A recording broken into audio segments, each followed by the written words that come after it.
Okay, so this video is on the topic of diminished and augmented triads. So, to build a diminished triad, let's start with our standard key of C. We take the third and make it minor. So there's one minor third, C and E flat.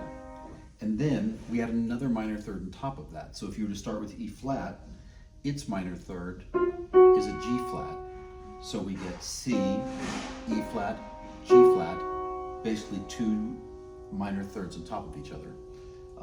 We can move those up the scale to a C sharp diminished triad, a D diminished triad, E flat diminished triad, E, F, G, G flat, G, A flat, A, B flat diminished triad, B diminished triad. They all can sound spooky and sometimes like they're leading somewhere. And to show a little range, we can go from, let's say, C to A to G to E flat to F, all diminished triads. So an augmented triad is actually two major thirds on top of each other.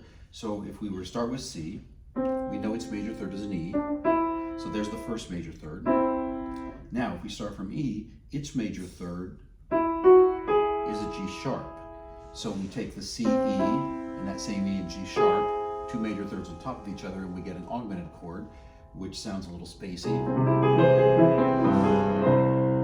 We can move those up the scale a bit if we like. So there's C sharp augmented, there's D augmented, here's E flat augmented, here's E augmented, F augmented, F sharp augmented, G augmented, A flat augmented, A augmented, there we go, B augmented, B flat, B,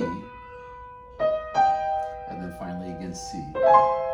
And we can jump around a little just to show some range. C augmented, A augmented, D augmented, G augmented, E flat augmented, oops, sorry, and then back to C.